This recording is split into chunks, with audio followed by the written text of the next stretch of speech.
Kasaragod bus കാത്തിരിപ്പ് കേന്ദ്രത്തിലേക്ക് bus ഇടിച്ചു കയറി 4 മരണം. കേരള കർണാടക അതിർത്തിയിലെ തലപ്പാടിയിലാണ് അപകടമുണ്ടായത്. കർണാടക RTC ബസ് ഓട്ടോറിക്ഷയിൽ ഇടിച്ചായിരുന്നു അപകടം.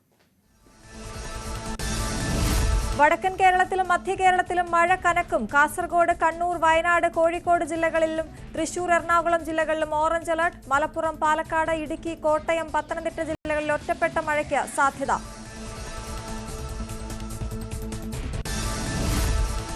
ജമ്മുകാശ്മീരിലും പഞ്ചാബിലും മഴക്കെടുതി അതിരൂക്ഷം. ജമ്മുകാശ്മീരിൽ മാത്രം മരണം 41ആയി. ഇതിൽ ഭൂരിഭാഗം പേരും വൈഷ്ണോദേവി തീർത്ഥാടകർ. നൂറ്റാണ്ടിലെ ഏറ്റവും ഉയർന്ന മഴയാണ് ജമ്മുവിൽ രേഖപ്പെടുത്തിയത്. ബിയാസ് നദി കരകവിഞ്ഞതിനെ തുടർന്ന് ഹിമാചൽ പ്രദേശിൽ ചണ്ഡീഗഡ് മണാലി ദേശീയപാതയുടെ ഒരു ഭാഗം ഒലിച്ചുപോയി. ഡൽഹിയിൽ യമുന നദിയിലെ ജലനിരപ്പ് അപകടകരമായ നിലയിലേക്ക് ഉയർന്നു. താമരശ്ശേരി ചുരത്തിൽ വീണ്ടും ഗതാഗത നിയന്ത്രണം. ലക്കിടിയിലും അടിവാരത്തും വാഹനങ്ങൾ തടയുന്നുണ്ട്. കല്ലുകൾ വീണ്ടും റോഡിലേക്ക് വീണുകൊണ്ടിരിക്കുന്ന സാഹചര്യത്തിലാണിത്. 9ാം വളവിൽ വീണ്ടും മണ്ണിടിയുന്നു. കൂടുതൽ പരിശോധന നടത്തിയ ശേഷമേ റോഡ് തുറക്കൂ. കൊച്ചിയിൽ നിന്ന് ലക്ഷദ്വീപിലേക്കുള്ള വിമാന സർവീസ് വീണ്ടും മുടങ്ങി.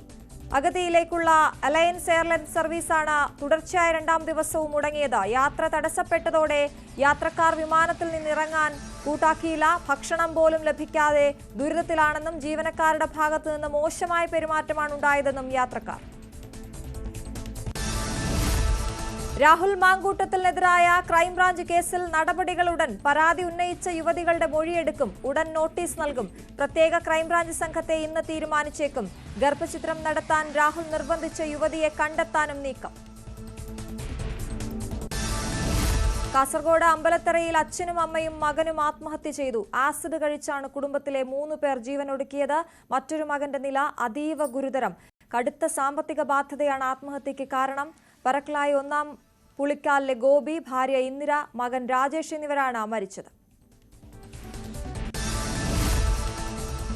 കോഴിക്കോട് സരോവരത്ത് സുഹൃത്തുക്കൾ കുഴിച്ചുമൂടിയ വിജിലിന്റെ മൃതദേഹ ഭാഗത്തിനായി ഇന്നും പരിശോധന. പ്രതി നിഖിലിനെ സരോവരത്തെത്തിച്ചു. ചതുപ്പിലേക്ക് വഴി നിർമ്മിച്ച മണ്ണുമാന്തി യന്ത്രം ഉപയോഗിച്ചാണ് പരിശോധന.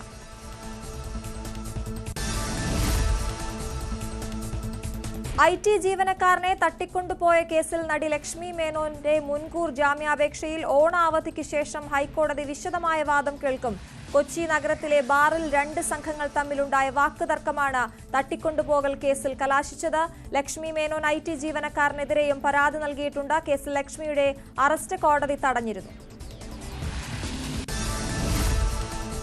മണ്ണാർക്കാട് കുന്തിപ്പുഴയിൽ ഗുഡ്സ് ഓട്ടോറിക്ഷയും സ്കൂട്ടറും കൂട്ടിയിടിച്ച അപകടം. കഴിഞ്ഞ ദിവസം രാത്രിയിലായിരുന്നു സംഭവം. 3 പേർക്ക് പരിക്ക്.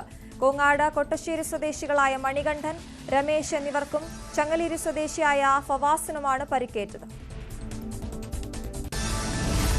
മോഹൻലാൽ സത്യൻ അന്തിക്കാട് ചിത്രം ഹൃദയപൂർവ്വത്തിന് ആദ്യ ദിനം മികച്ച പ്രതികരണം. പ്രേക്ഷകർ സന്തോഷത്തോടെ മറ്റൊരു മോഹൻലാൽ ചിത്രം കൂടി ഏറ്റെടുത്തു. ഇതോടെ 2025 താരത്തിന് ഹാട്രിക് വിജയം ലഭിക്കുമെന്ന് ഉറപ്പ്. ജമ്മു കാശ്മീരിലെ നൌഷേരയിൽ നുഴഞ്ഞുകയറ്റ ശ്രമം തകർത്ത് സുരക്ഷാ സേന.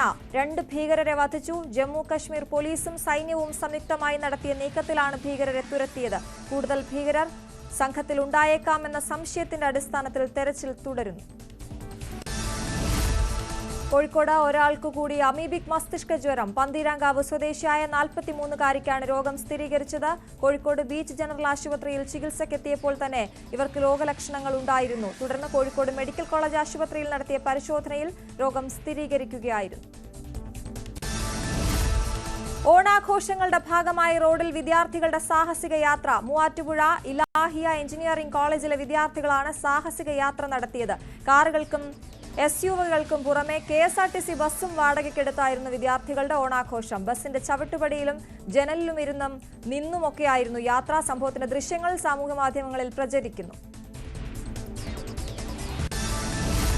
അമേരിക്കയുടെ അധിക ചുങ്കം നേരിടാൻ നടപടികളുമായി ഇന്ത്യ. 40 രാജ്യങ്ങളിലേക്ക് കയറ്റുമതി വർദ്ധിപ്പിക്കാൻ നീക്കം. മോദി ഇന്ന് ജപ്പാനിൽ, നാളെ ചൈനയിലെത്തും.